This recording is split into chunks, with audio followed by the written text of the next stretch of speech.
it's scary in that it's unpredictable. And then in this case, this one sort of sat with incredible amount of winds. The wind speed is projected to be sustained in the neighborhood of 140 miles per hour.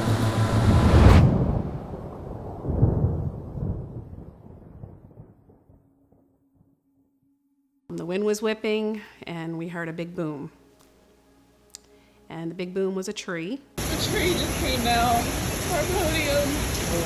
This is the tree on our roof that came through our roof.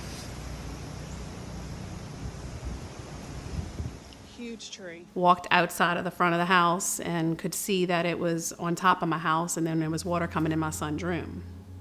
Wind kept whipping, kept praying every time we heard the wind come through, hoping that another tree wouldn't fall.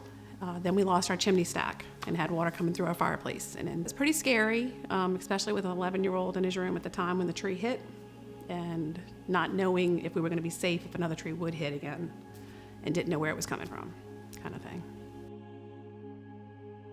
My husband had tested positive for COVID, so he was in the bed. So it was me and my two boys in the living room, praying over my 11-year-old. He was really scared. Like every time the wind would pick up, I'd pray and hope that the wind would die down and nothing would fall on our house again.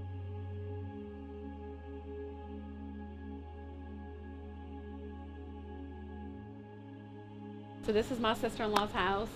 She had a huge oak tree that fell on her bedroom, totally destroyed half her house. As you can see, they just demoed the house, just the slabs there. She has to rebuild that whole part of the house and kind of piece her house back together. We're all down there, the kids, everybody. We're just hauling limbs and debris away, just get it to the curb, really, get everything off the street. And then we get out of our neighborhood and there's more debris that you can't get off of the next streets. You've got your gas generators that we had, but no gas, because nothing is open around here for miles. We just started loading up gas cans and trying to find the nearest gas stations that we could that actually had fuel available. And so we'd go to one and we'd roll up and we'd wait in line for a couple hours, and you'd get to the front of the line and there's no gas or out of gas. So we'd move on to the next one. And so it really took, at one point getting all the way to Hattiesburg, Mississippi, which is about an hour and a half from here. We've got some folks on the team that they may not have a significant other. And so for basically about 10 days, we'd just loop around, make trips, fill up gas cans, figure out when people were low, and then load up gas cans and make those trips again. On day 3 was when I reached out to Loveworks and said, hey, we don't have internet service and we don't have cell service, but the employees that I can reach, what are the steps to take to get them some help?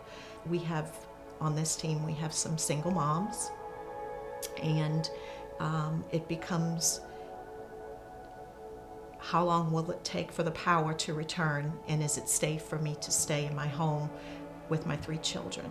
When I reached out to Loveworks, they made the process so incredibly easy.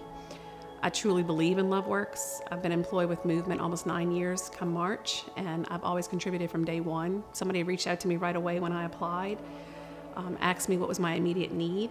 At the time, I really didn't know what to say. I said, at this point, I said, my husband's out of work. I don't know what's gonna happen with my business, being I'm commissioned only as a loan officer. And she said, how can we help?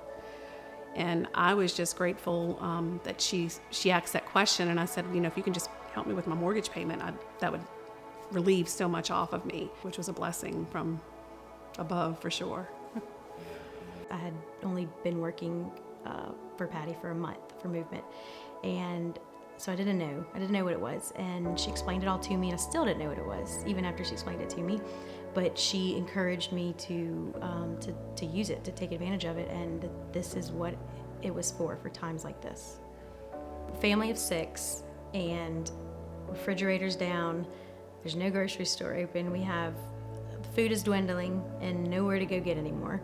That was scary, and that was probably one of the main reasons we decided to leave. We needed to get food, and we're toying with the idea. I'm like, okay, but we're gonna have to pay for more groceries and a place to stay, and supplies that we might need that we can't get here. That's where Loveworks stepped in. We did need the help, and we did use the help, and I'm glad we did. We get to do this because so many thousands of people have given to this over the last 8 years, making it possible for us to jump in and make sure you have groceries for your kids tomorrow. You know, it's a beautiful picture of community, that we represent something bigger than just us, but we can kind of be that conduit that stands there with you in it. I think at some point I told one of the people, they were like, it just feels kind of like lonely here in the dark, like trying to, you know, I'm picturing what they're like, and saying like, you have a bunch of crazy movement people like praying for you, thinking of you, wanting to support you in any way possible. So hopefully you can take some comfort in that. And it means a lot to people.